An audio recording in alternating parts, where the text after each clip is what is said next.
Good morning, ladies and gentlemen. Welcome back to another episode of Easy XP. My name is Den. I am your host, as always, right here on this Monday morning. Got another show lined up for you. Going to do some news, talk about some games, and then go on to a discussion topic, all interlaced with some of the creme de la creme from OC Remix, some video game tracks just to lighten up your morning. And so, with that, let's get straight into it with the news. We've got some quite harrowing headlines today. YouTube commentator speaks up for cancer issues. ZeniMax accuses John Carmack of stealing Oculus Rift technology, and the E3 Rumor Roundup, Nintendo Edition. This week, popular online media figure John Total Biscuit Bain released a short vlog regarding health issues he has been experiencing over the past few months. Due to embarrassing symptoms, he has avoided medical assessment, but finally went to be checked after symptoms persisted. He has since been diagnosed with early stages of colon cancer. Fortunately, Total Biscuit and his doctors are optimistic that it was caught early enough and it hasn't spread.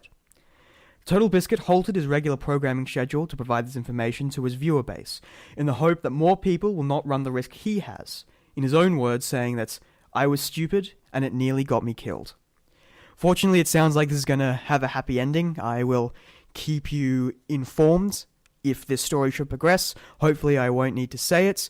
Needless to say that I myself am a regular viewer of this commentator, and so we wish him all the best. And obviously, the vlog he put up is incredibly powerful about his own issues, and obviously the desire and the drive to try and help people realize and get these things checked out is very admirable. Hopefully, I won't need to talk to you about it again, but there we go. We all wish him the best. ZeniMax Studios, who have most recently created the Elder Scrolls Online massively multiplayer online game, are threatening legal action against John Carmack, the CTO of Oculus Virtual Reality, for using ZeniMax-owned technology in the creation of the Oculus Rift platform. ZeniMax confirms that it recently sent formal notice of its legal rights to Oculus concerning its ownership of key technology used by Oculus to develop and market the Oculus Rift. ZeniMax technology may not be licensed, transferred, or sold without ZeniMax Media's approval, so says a media statement that ZeniMax has since made. The IP that ZeniMax claims is the extensive research done by Carmack as a ZeniMax employee. Oculus outright denies these claims, with Carmack rebutting, "No work I have ever done has been patented. ZeniMax owns the code I wrote, but they don't own virtual reality." Certainly a very interesting manner of intellectual and copyright law, because, of course, John Carmack used to work as an employee for ZeniMax Studios, and it's implied here that they're being very interested in the concept of virtual reality. He took the founding steps towards developing his own platform. And ZeniMax is saying that that work he did while under them belongs to ZeniMax. And so when he moved to Oculus and took his expertise and experience with him, they're saying that their copyright is being infringed. And ZeniMax have essentially said that they've frequently been talking to Oculus, trying to get some form of communication, some form of legal, some sort of compromise where ZeniMax would be acknowledged for their intellectual property, while Oculus is saying that you didn't own any of it in the first place. It's copyright abounds in the video game industry, and it seems a lot of my stories recently have been on copyright. So, moving right along. With E3 approaching, rumours are starting to fly surrounding the big game companies and what they will be unveiling. The most recent rumour was that Nintendo was going to be releasing new hardware at E3. The rumour supposedly comes from discussions between IGN staff and former Nintendo employees, which is the journalistic equivalent of that friend you had in primary school whose uncle works at Nintendo.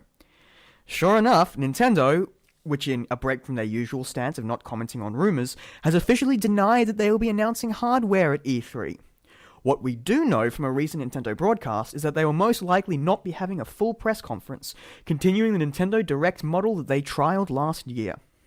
I'll be scouring the darkest parts of the internet for E3 rumours as the conference approaches for your amusement and likely uninformation. Rumours. rumors and E3 go together hand in hand. I'll be talking about E3 as my discussion topic on the show, so I'll reserve my discussion for that later point. But I think it's worth saying that, naturally, especially when it comes to Nintendo rumors, you should always take rumors with a massive grain of salt. Don't even do that. Just take a chunk of salt, put it on the rumor so you can't see it. That's how much salt you kind of need with these kind of rumors. And you have to realize how stupid and nonsensical this rumor was that Nintendo, who have a very long policy of not commenting on these kind of rumors, specifically said, no, we're not releasing hardware. How out of field does your rumor have to be to receive that kind of response? But obviously, some people are saying, oh, but they're just denying it, so it's all the more surprise when Nintendo comes out with new hardware. And it's just, why? Why would Nintendo be releasing new hardware? The 3DS is only on the second half of its life cycle. The Wii U is barely 2 years old. And I know some people are saying that the Wii U has been doing lackluster, but still, there is no reason for them to go into a new generation of hardware, not after they spent so much money on the last one, and the 3DS is still doing incredibly well for them, and the Wii U has got a lot of potential on the horizon with Mario Kart 8 and Super Smash Bros. For the Wii U coming out this year, in fact. So having new hardware seems nonsensical, but there is obviously merit in thinking that maybe it's not a new system at all. Maybe it's an iteration of the hardware, like a 3DS Lite or a redesigned Wii U model. Which is the case, but naturally, I'm going to stick with the official release from Nintendo on this one. They say that they're not releasing any hardware, and so unless they really want to surprise us, then we'll see. More interesting is the fact that they're deciding to not do a big press conference this year. Traditionally, the big three companies, Sony, Microsoft, and Nintendo, all did big press conference where they release their business plan for the year ahead and all of their games that they're going to be seeing in the near future and that's currently being worked on. Now, last year, possibly due to the fact that Nintendo didn't want to be overshadowed by Microsoft and Sony, who were announcing their next generation consoles, they decided not to do a big press conference and just keep it to small, direct-to-consumer live stream events in the form of the Nintendo Direct format that they've been keeping up steadily over the course of the last year and a bit, 2 years maybe? Anyway, it's a very effective format, and so they've decided to continue with it, and that's really all that deserves saying on it. I don't think it's indicative of the state of the company that they don't want to do a big press conference. They just found something that they feel works and they want to run with it. And either way, we still learn about what they're doing. So that's all good. And that has been the news. As always, I'm going to be taking you to our first track of the day from OC Remix. This is actually from one of the OC Remix albums, which I highly recommend that everybody go check out, ocremix.org. They do compilation albums where they pull together lots of their best tracks from a certain theme. This one in particular is for Donkey Kong Country 3, and it is a song lovingly entitled Bash the Bastards. And so I hope you enjoy Bash the Bastards. You are listening to Easy XP. I hope you enjoy Bash the Bastards.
You are listening to Easy XP on SURG FM. My name is Den, and it is a 10:15 in the morning.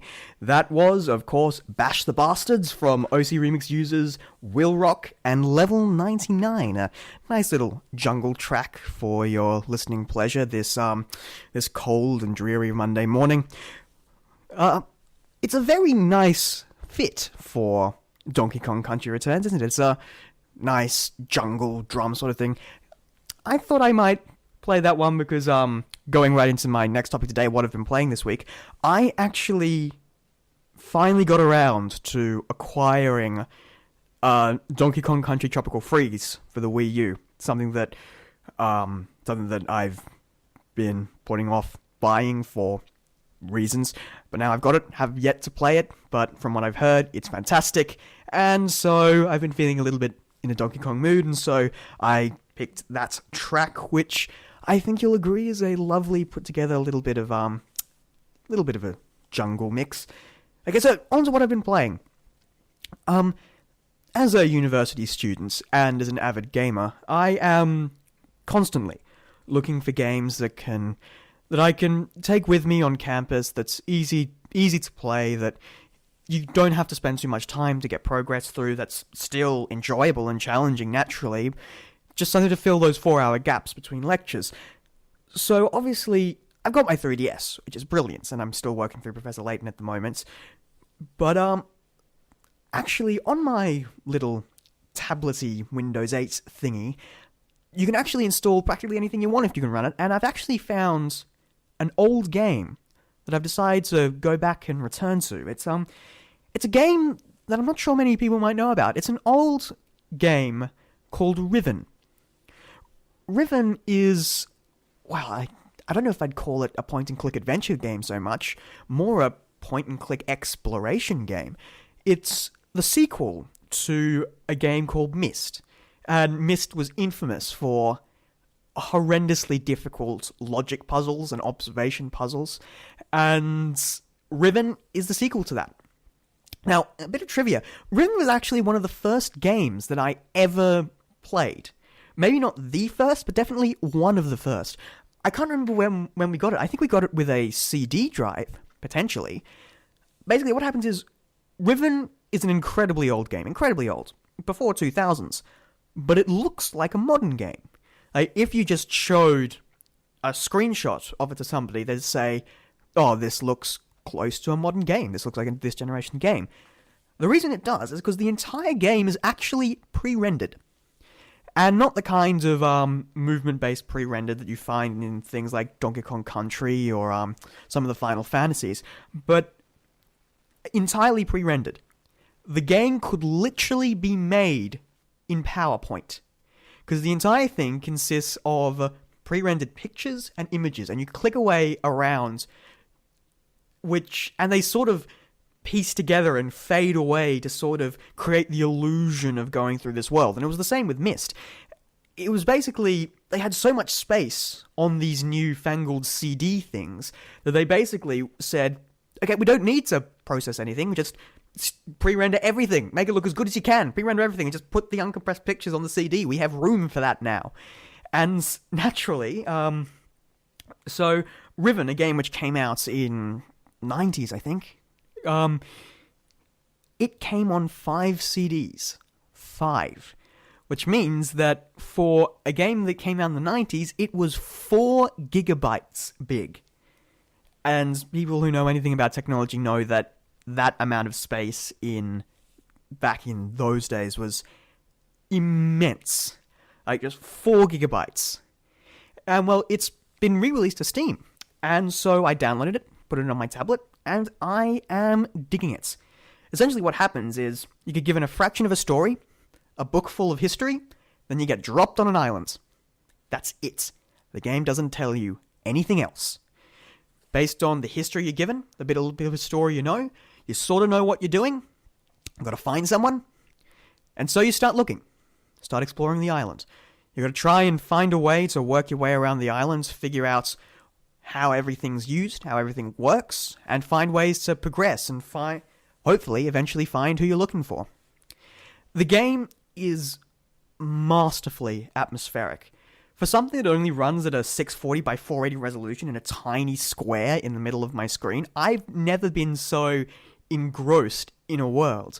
You're just walking through it, and there's not so much music as there is ambient sounds, and you go around through lots of landscapes, like forestscapes and industrial areas, and the game rewards you for exploring and looking. If you can figure out the purpose of the room you're in, chances are you'll know absolutely everything you need to know about that room to get through it. And so it's just this exploration of looking around, figuring out how the world works around you. Like, for instance, I think this is possibly the most cerebral example. I needed to find a code to get through a sort of door. And the good thing was I found it. The bad news was that the code was in a different language. But it was sort of interspersed in an English journal. These numbers. And so the way that they were used, the way it was used in the journal, like, for instance, someone was counting something and they said, oh, this is my blah one, and the one directly after that is blah. And so you look at it and you say, oh, okay, so this symbol comes directly after this symbol. And so you can sort of backtrace your way into finding out the solution to this puzzle. However, they reward you for looking around, because if you're actually reading the journals and so looking at the area around you, you realize that the place that you're in has quite a spiritual culture. And that spiritual culture is based around the number 5. And it's believed that 5 is a very spiritual number. And so from that, you can deduce that the number system is actually in base 5. And when you figure that out, you can actually go through and figure out how the number system works. It's an incredibly complicated game, and it does not hold your hand at all. It's infamous for being so horrendously obtuse if you're not careful with it. And so naturally, when I was maybe 6, maybe even younger than that, when I first played it, me and my brother, we had absolutely no idea what was happening. We barely managed to get through it with a guide, and then even then it was still completely unassailable. It was absolutely nonsense. And yeah, but now, going back, knowing the story, I played Myst before I played this one, and going back, knowing the story, knowing what you're meant to do, it's an incredibly engaging, atmospheric, and mind-bending game. And that's called Riven. And it is on Steam. And there's also a fan project called the Starry Expanse project, which aims to completely remake Riven in a 3D engine, which is still a long way from completion, but certainly looks to be very exciting. So if you're interested in the game, then you can pick it up on Steam, or you can check out the Starry Expanse project to see how they're going, maybe show some support if you really like the idea. And that's also what I've been playing. And I haven't technically been playing it, but I want to talk about it anyway because it's kind of exciting. Nintendo just announced the entire track list for the upcoming Mario Kart 8. Mario Kart 8 releases on May 30th, so it's pretty close, and I've never actually been this excited for a Mario Kart game before. I was like thinking, yeah, it's a Mario Kart game, I'll get it, we'll play it with friends, kind of a good thing to have. But after seeing the track list, and seeing everything in motion, and seeing the game actually being played, I got super excited, and I have no idea why. The tracks look and sound, especially the soundtrack, is excellent. They sound great. It all looks absolutely spectacular, and needless to say, I don't want this to turn into an advertisement, but it kind of has to, because I'm legitimately excited.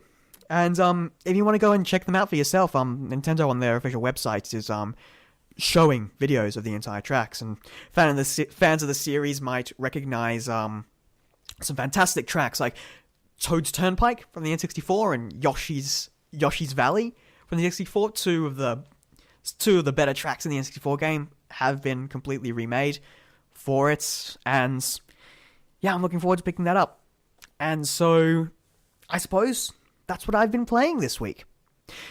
with that, I think we'll take you to another song, and this is another fantastic OC remix album. I picked this one because it sounds so high fidelity. It's from Final Fantasy VI, and it's from an album from OCR that I picked up a long time ago, and this track stuck out to me as something that could have been done in a real movie. It's known as Terra's Resolve. I hope you enjoy. This is Terra's Resolve from Final Fantasy VI.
That was Terror's Resolve from the OCR remix Final Fantasy VI Balance and Ruin by a remixer known as Chad Saiter. I think you'll agree that it's a wonderful track, and it occurs to me that I'm running horrendously over time. A couple more minutes. My discussion topic of the week is, earlier I mentioned that E3 is coming up, and so I'm sure lots of people don't really know what E3 is. It's a little bit of a mystery. Well, E3, or the Entertainment Expo, the something Entertainment Expo. I am sorry, I have not done my research. It's essentially a giant conference. It's meant to be a business conference for the gaming industry, where developers and publishers meet to discuss the business side of the gaming world. One does not simply go to E3. You can only get into there with press access. You have to be a member of the gaming journalist scene to even be invited to go to E3. And it's held in America every year, and it showcases all the upcoming games for the years ahead. And actually, it's been getting a bit of a reputation in the last couple of years. People have been slowly moving away from it, because what it offers is not worth it. Apparently, everything that they show at E3 is incredibly hype-driven, incredibly spin-doctored. Lots of things they show at E3 don't come to pass. Like, for instance, there was a recent controversy around a game that's being released called Watch Dogs, where when it was first released at E3, it was being touted as this giant next-generation game, and they showed this gameplay footage that looked incredible. It looked next-generation. And then recently, they've released new trailers, and they don't look nearly as good. And so people are starting to question the ethics of E3 and whether the hype, how much the hype is driving us, and also there's a fairly ridiculous and horrible booth babe culture that goes along at E3. I think they've been trying to bring that down, and from what I've heard, journalists are saying after they've been there once, it sounds like a great thing to do, but it just becomes ridiculous. It's hard to manage. You can't work there. Essentially, that's what they're saying. It's very hard to work the floor, and as a journalist, you're much better going to other smaller conventions like PAX, the Penny Arcade Expo, which offer incredibly similar things, but in much smaller, much more controlled, and much more pleasant environments. And so, yeah, that's essentially E3. It's been getting a lot of hate over the years, but naturally, as it comes forward, it is the biggest place to hear about what the major companies are doing over the next financial year. And so I will be bringing you updates on E3 as it comes close. I think it's in June-ish, so it'll be my last couple of shows covering E3. Wow. Hopefully we get back for the second semester and we can talk all about the post-E3 roundup then. And it occurs to me that I'm running over, and so I will cut this discussion short for the lovely girls of Jam to come in and take over the airwaves with some lovely music. Before I go, I have one more track for you. There are some weeks where I go trawling all through OC Remix, trying to find that perfect track that acts as a track of the week. And yet sometimes there are tracks where I only need to read the name of the track to really pick it. And that was the case this week with Big Band Battlefields. Fans of Mario 64 will know exactly what's coming, and I assure you it is fantastic. It is a live recording from the Runaway 5 and the University of Toronto 10 o'clock Big Band. It's a jazz arrangement of some Mario 64 tracks. It is excellent. I will leave you with it. It is time to leave. Thank you very much for listening, ladies and gentlemen. This has been another episode of Easy XP. My name is Den, your host as always, listening live on SURG FM. If you'd like to listen to more of us, you can catch us at YouTube. Our YouTube channel is user/SURG or SURGEASYXP, or just search EasyXP Beta in the YouTube search. That will get you there to find us. We'll be putting up we're putting up the recordings of the show up there, so if you've missed a show, or if you want to catch up, I did an exclusive for YouTube episode over the weekends that not enough people have watched, so you should probably go and watch that. Anyway, I've been rambling on far too long. If you'd like to contact us, you can contact us at surgexp@gmail.com. That's surgexp@gmail.com to tell me how much of a Nintendo fanboy I am and how much I deserve to burn in a pit of hell because of it. And so now I leave you with Big Band Battlefield. My name is Den. Thank you for listening to Easy XP. Enjoy.